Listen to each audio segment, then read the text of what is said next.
in our first session, we are going to be delving into how we can make our democratic governance better. And I think this is not something that is uniquely a problem for Indonesia, but for many other countries as well. There has been a lot of chatter on how our democratic governance is backsliding in Indonesia, but it is also something that is actually commonly happening all around the world.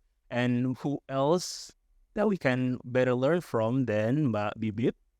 And as you may know, if you're a fan of Mata Najwa and other popular programs, she's one of the most prominent legal scholars in Indonesia and pro-democracy voice in Indonesia. She has a gleaming, illustrious professional career, but she already encouraged you not to spend too much time reading all of her wonderful CV. But she's currently the deputy director, I think, at the Jentera School of Law, along with other marvelous professional career. What imagination do you have in your mind when I ask you, what is democracy? What is democracy in your mind? What imagination? So I'm not asking about definition. I'm more interested now to your imagination about democracy. This is a very simple question, but I would like to start with this. What is actually democracy? I'm very happy that actually the first answer was people. That's exactly what my main point. Democracy as actually behavior of actors and institutions, because I start with democracy for the people, and democracy is about accountability. So we talk about behavior. So by behavior, of course, then we need rules and also the implementation of the rules. For example, and then we can talk about, because we are approaching the general election, we talk so much about political education in Indonesia in terms of teaching people how to vote, teaching people the importance of giving your votes so you have legitimate government and all that. That's absolutely true. But we very often forget to talk about civics education. In the Indonesian context, I have been talking about this very often because I have this concern which I would like to share with all of you, and I hope you have the same concern. Our problem is in our education system, we very often don't talk about civic education properly. Because I also teach civics in my law school because it's required by our government. But the content that is required by the government is civics, quote unquote, in terms of nationalism, nationalistic kind of approach in looking at the country. So we are taught, for example, that we have to obey the law, whatever the law says, or without being encouraged that we have to first see if the law is correct, if the law is just, if the law was made with public participation, and if the law actually has bad impact to the society. We just have to pay respect to the law. We even have flag ceremony every week just to give salute to our flag. In many democratic countries, this is unusual. Sometimes it's challenging to explain why in Indonesia we have this, but we do. And one of them is because in civics education, we don't get proper education about civics itself. What entails the idea of being civil society in a democratic country. So as a result, not only the politicians and political parties that we have to look at, but also how public in general see the political system. Public in general see what democracy is. I am reflecting with my experience because I'm joining the Lemhanas program, and most of the Lemhanas programs talking about the civic education, but the civic education that they are talking is about how we must to eradicate the kind of the extremisms, kind of the tolerance, and how they talk this in the ideology and etc. Never talking about the strengthening the democracy pillars, and never talking about how we can increase and spreading the awareness about the idea of the public participation at the finest things. So if we back to your thesis about the civic education, would you elaborate more about what is the ideal concept of the civic education in order to increase the public participation at the time?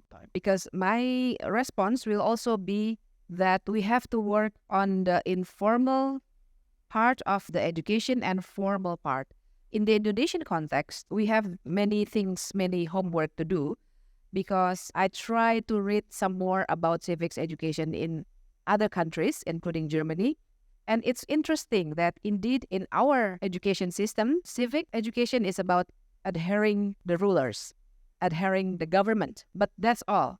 We are not more than civics education, even in our day-to-day learning process in the formal schools. We're not taught about critical thinking. Am I right or am I right? The main problem, I would say, in the Indonesian democratic system, which is the political party. I heard previously that one of the concerns is about political party financing, for example. We have that, Indonesia has that, but I think the problem is the fact that it is not followed by proper accountability system for the political party. In 1998, we didn't really craft the democracy afterwards. And I think, unfortunately, we lost the momentum. I might sound pessimistic here, but I want to encourage you probably to create the momentum again.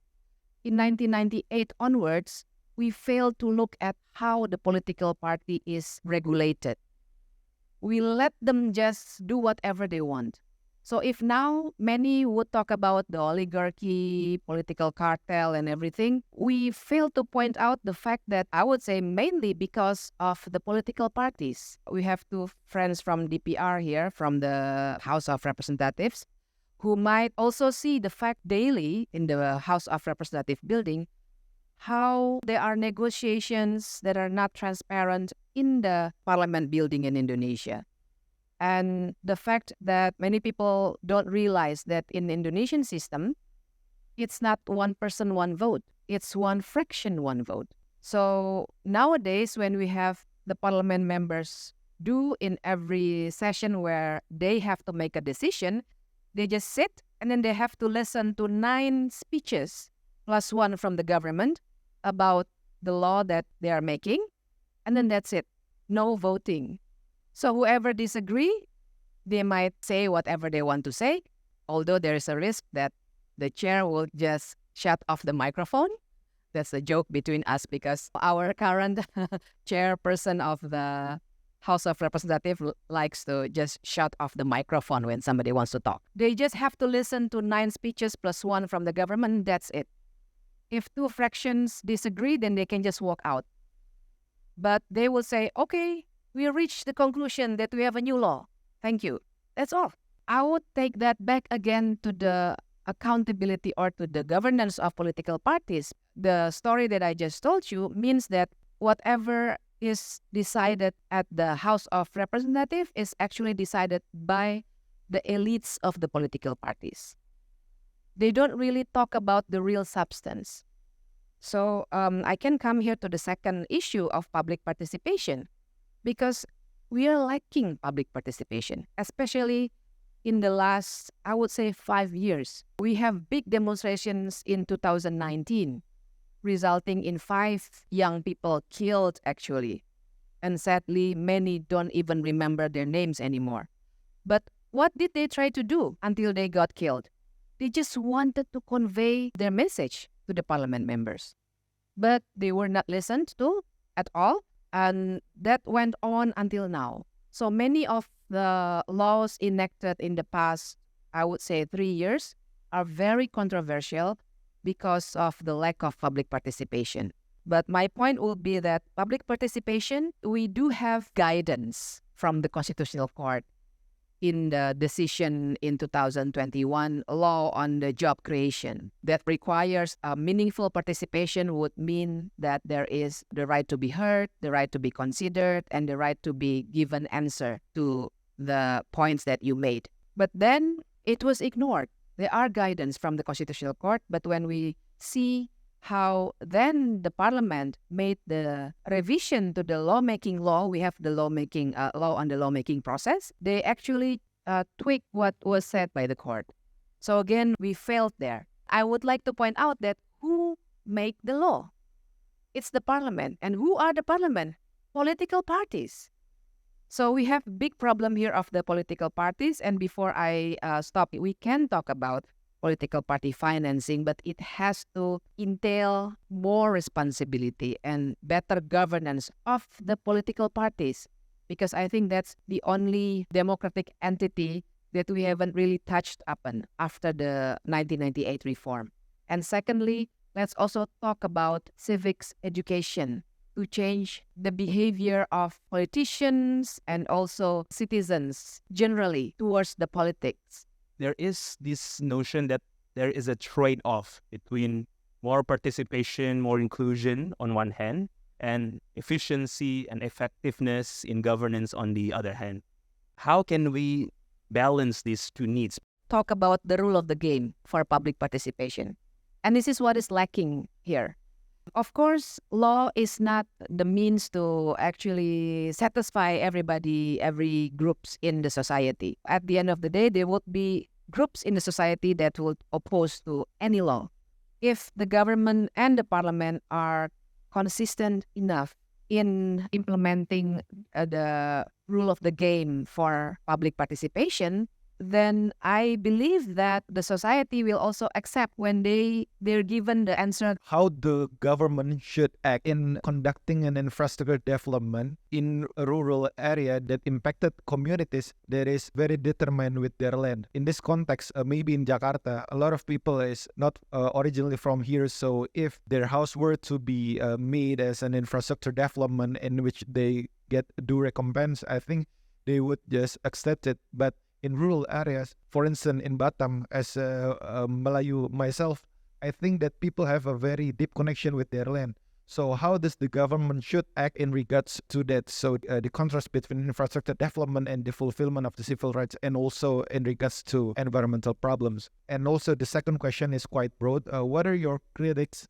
about the government in Indonesia as of now, but specifically in regards to the executive branches, executive power? Can you give us an illustration of what you feel about the government? Because beforehand you give us an example about the legislative branches. I would like to hear more from you regarding the executive branches. Thank you. The criticisms against or about the executive, I will say that the biggest problem is conflict of interest in many areas. We'll go down to that main issue of conflict of interest. We can talk about the details later on probably, but if we talk about the projects that are not fairly conducted, the land is taken by the government and all that, there are many problems like that, and it's everywhere. But go to the main issue of conflict of interest of the government officials who then make decisions just to get some benefit from the projects. The last question is about what should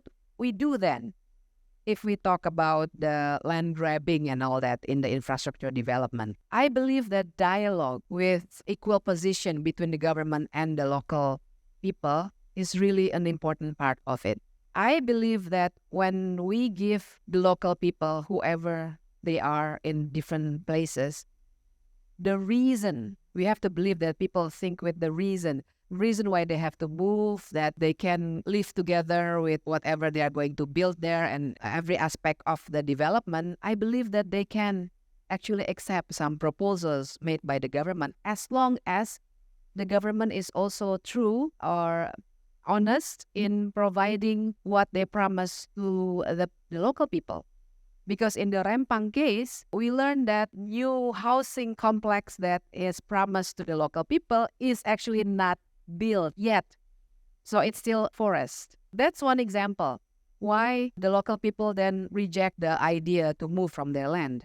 So first is dialogue, and the second is special assistance to the minority groups. I believe that the purpose of the government, the purpose of law actually, essentially, is actually to equalize the position of the groups that are usually the minority, kelompok rentan. So the government, using the law, has actually to have special affirmative action to help them, to pay attention more to them, instead of pretending that the position of the investors, of the corporations, and the position of the local people are just equal. Because that's just the myth. So once the government has that acknowledgement that they have affirmative action towards the local people and the minority groups, and then with that they have proper dialogue, I'm sure problems like this will be minimized.